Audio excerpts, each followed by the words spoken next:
And I felt myself going. I was in a great deal of pain. It was a very frightening experience. But I began to slip. I just sort of feel myself going. And I remember trying to hold on. I'll be okay, I'll be okay. And it got to the point where, you know, I just couldn't.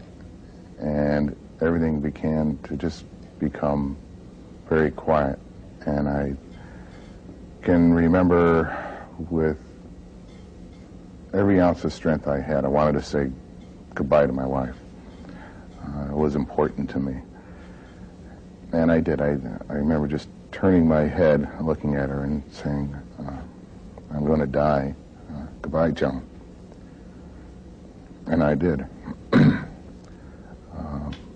It was then that I experienced what we call a near-death experience.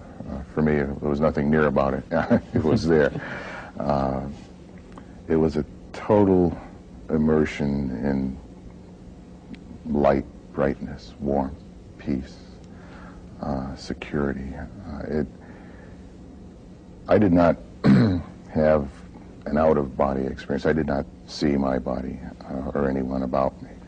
I just immediately went into this beautiful, bright light. It's difficult to describe. Matter of fact, it's impossible to describe. Verbally, it cannot be expressed. It's something which becomes you, and you become it. I could say that I was peace. I was love. I was the brightness. It was part of me. I had no recollection of anything, excuse me, anything biological. It's not like you could see something, because your sight is biological. It's necessary here. Hearing is necessary here. Speech is necessary here. It's not there. You just know. You're all-knowing. Everything is a part of you, and it's just so beautiful. It was eternity. It's like I was always there, and I will always be there. That my existence on Earth was just a very brief instant. It's a hard concept to understand, eternity, because when you compare it to time, time requires progression. Things, a sequence of things. Things follow each other. This is all at once, everything. There's no passing from one thing to another. I'd like to call it a different dimension, but can't really call it that, because that could be defined, and there are different dimensions. They have beginnings and ends, and so that doesn't fit. It was at least 6 months after the incident that I could even speak to my wife about it. It was such an emotional, beautiful, swelling feeling inside that every time I tried to express it, I think I would just explode. You know, I would break down and cry. And she, you know, for the longest time couldn't figure out what was wrong with me. Well, she must have wondered a lot then about how you were dealing with this episode, because she, as you say, is a nurse and knew the seriousness of your condition, and I guess also knew that you had, I gather this is the case, that you had clinically died. Yes, my heart stopped. I stopped breathing. I guess I was out about a minute, and they brought me back. The minute I came back, the pain returned immediately, the fear. I mean, I just... all the human emotions. Yes, everything human came back. And I remember being very angry that they brought me back. And my wife ended up asking a while later, you know, you seemed angry, how come? You know, and I just couldn't tell her. That was probably the most frustrating 6 months of my existence.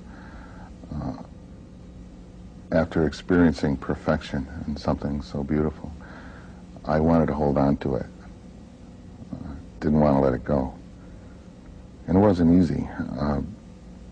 After I had recovered the second time and went home, everything just seemed to change. It was almost like I was starting my life all over again. I was a baby.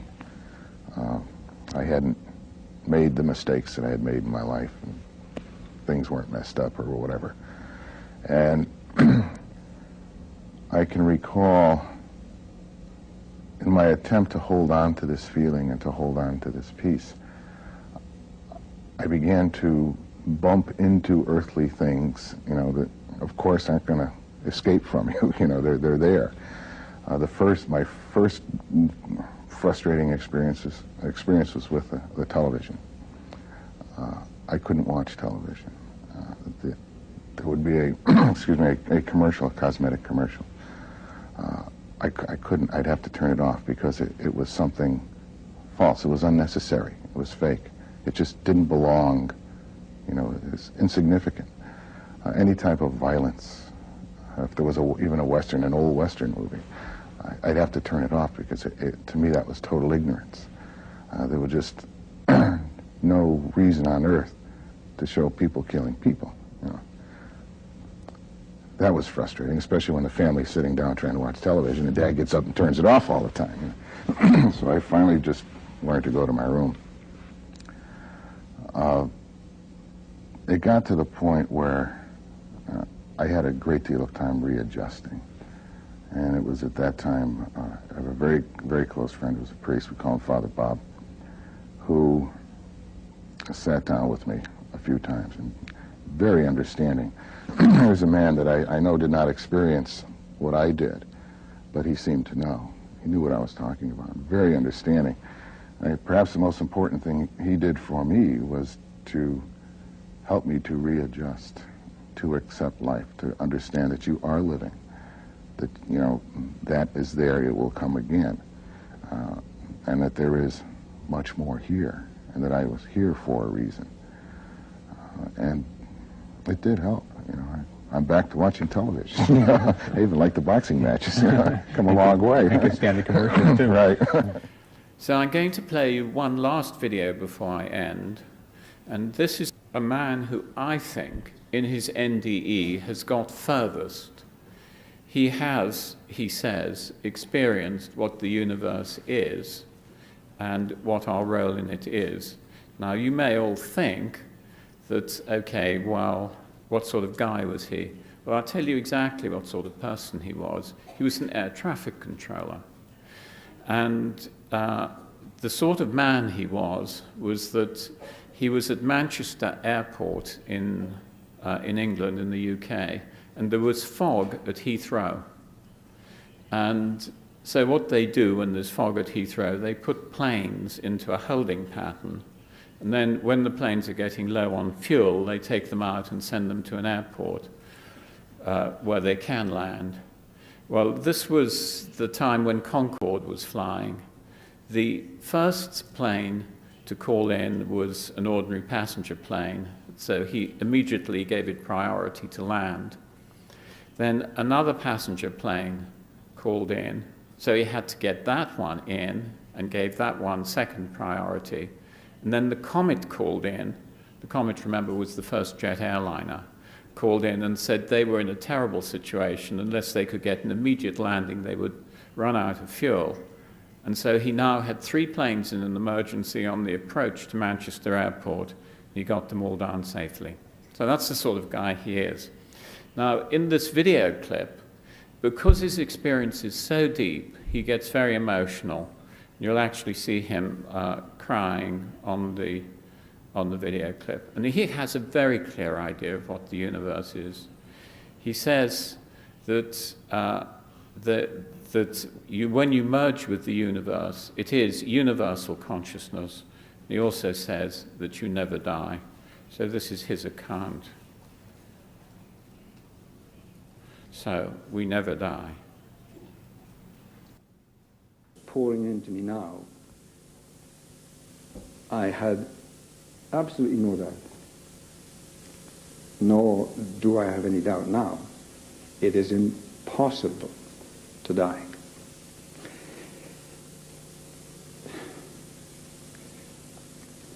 Where one goes is directly related to what you've done call it here.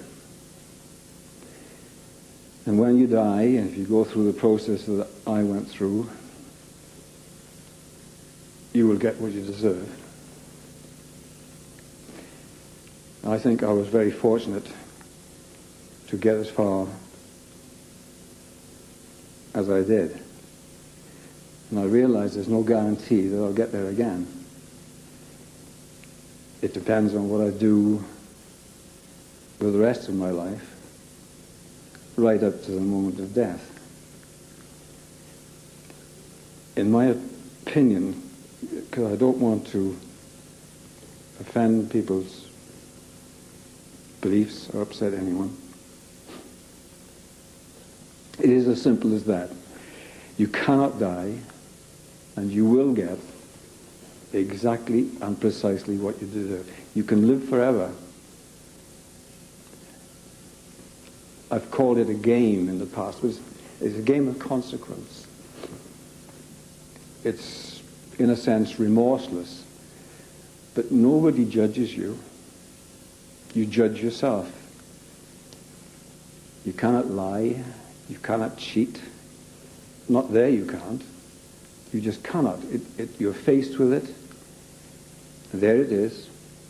And you have to accept it. Nobody says you've been bad, this, that, and the other. You do it. You know better than anyone, because it's your thoughts and your motives and everything is in there. And you will get, not you, but one gets precisely and exactly what you deserve, and it's utterly fair. Utterly fair. I've got into the habit when I'm talking to my wife and knowing that I'm coming to do this. That's the answer. One. Not my finger. One. That's all there is. There is no you, there is no me, there is no God. You are part of, we are, everything. It's one. You're one part forever and ever. It changes. It wouldn't matter to me if the scientists are right, and they probably are, that the universe began from the Big Bang, from a singularity. It may or may not collapse back. It doesn't matter. It's one whole. We are part of it. It always has been, always will be. There is no creator. It's one.